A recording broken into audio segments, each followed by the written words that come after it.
Okay, so thought I'd turn on the camera for a little bit while I did some, well, what I like to call plotting and repotting. So I had gotten, where'd it go? This little friend at my work from a very nice customer. I work at a pharmacy, and she said I was, not to toot my own horn, she said I was so nice. She left after our transaction, and she came back and she brought me a little baby orchid. Oh, hello, turtles. Yep, turtles are back here. Bearded dragon's up there. There we go. So I'm repotting the baby orchid. Repotting my old orchid, who this thing, 14 years old. I've had this thing for 14 years. And it is past time for it to get new substrate. I just got it from my mom, who's been taking care of it. And it is a little down on its luck. So, got some orchid potting mix. And we're gonna repot these little guys. But what are your guys' plans for starting seeds this spring? There's a big open area next to my garage that previously wasn't open. It previously had a big old junk pile. But now that we've gotten the junk pile out and taken care of, I'm really debating what I want to do on that side of the house. I've got some Concord grape seeds that I'm going to be starting that I really think I would like to put over there, put up on a trellis and get some grapevines going. I think that would be really cool.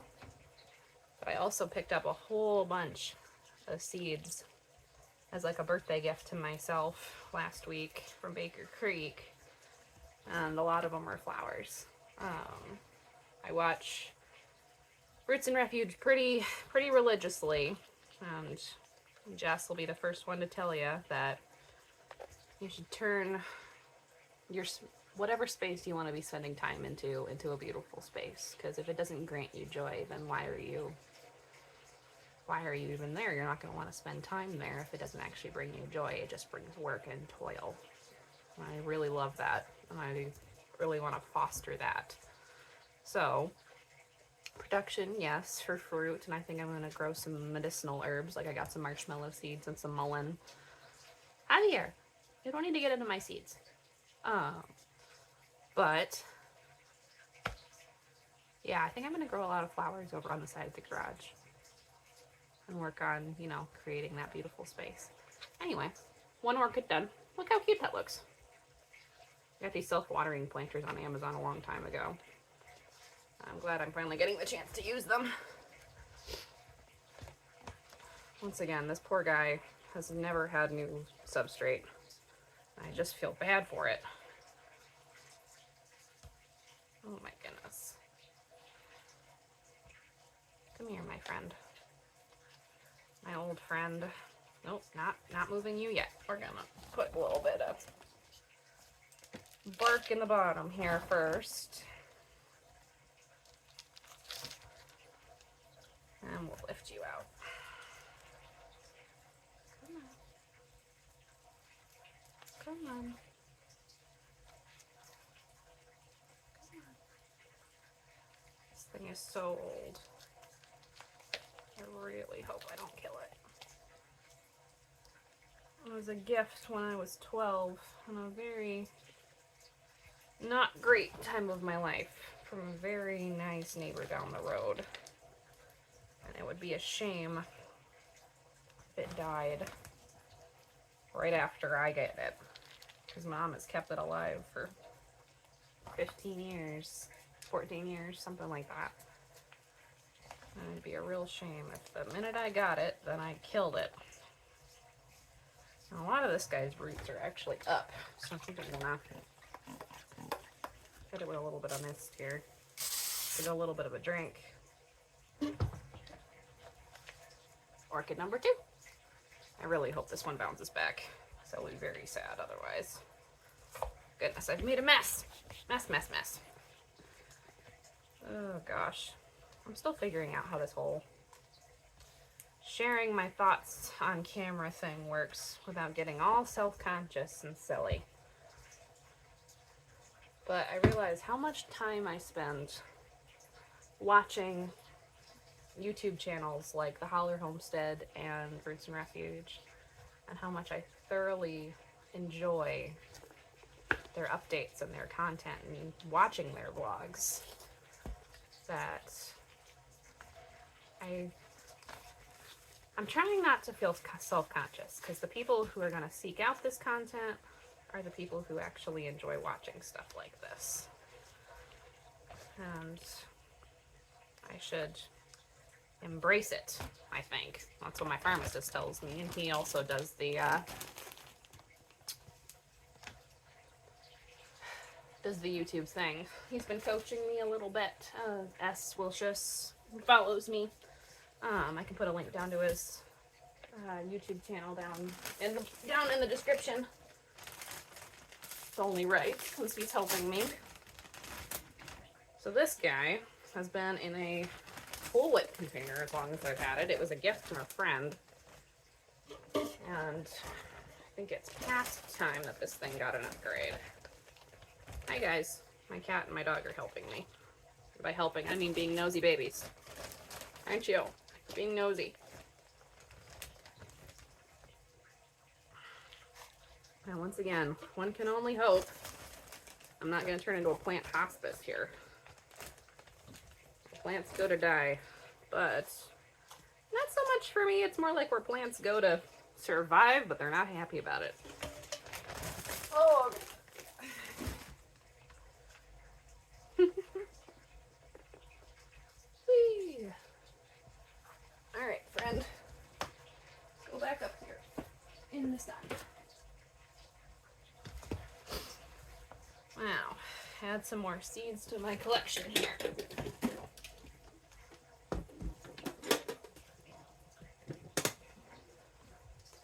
Got a whole toolbox of seeds here that was given to me as a gift.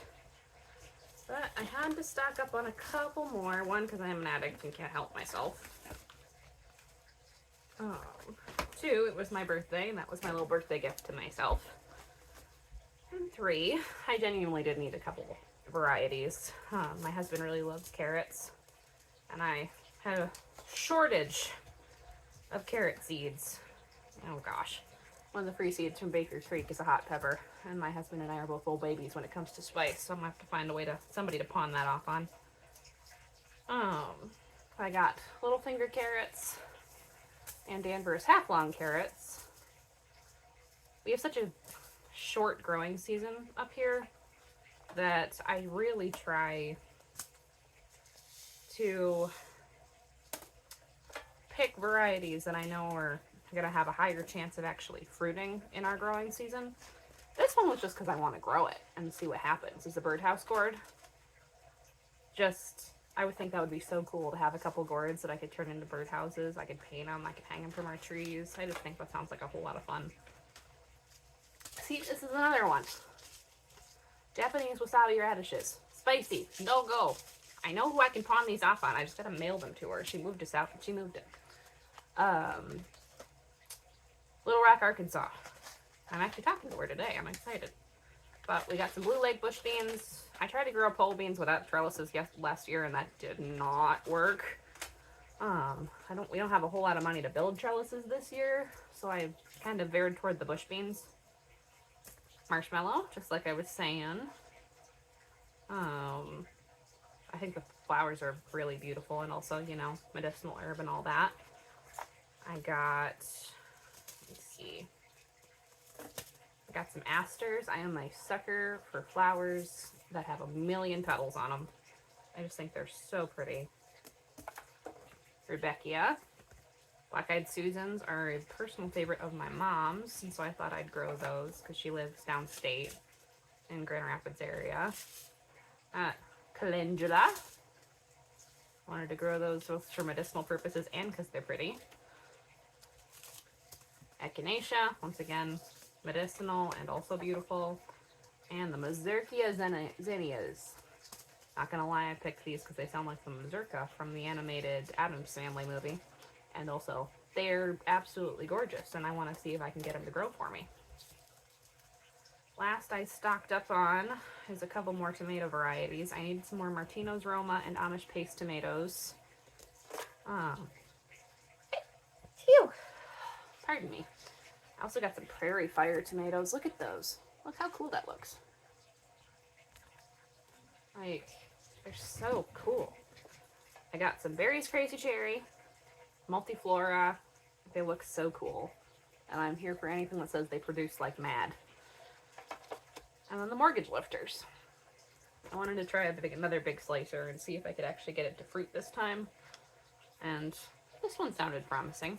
But, yeah. I tried melons and cucumbers behind the house last year. Those didn't do... If I didn't do great, I mean, they didn't do anything. But some tomatoes out front, those did okay.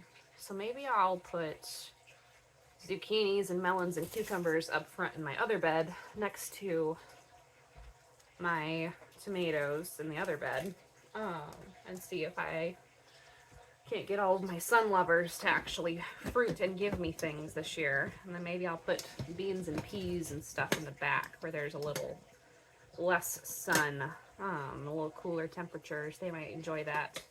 Fingers crossed we actually get a summer that gets higher than 80 degrees, because up here in Marquette, that didn't happen last year.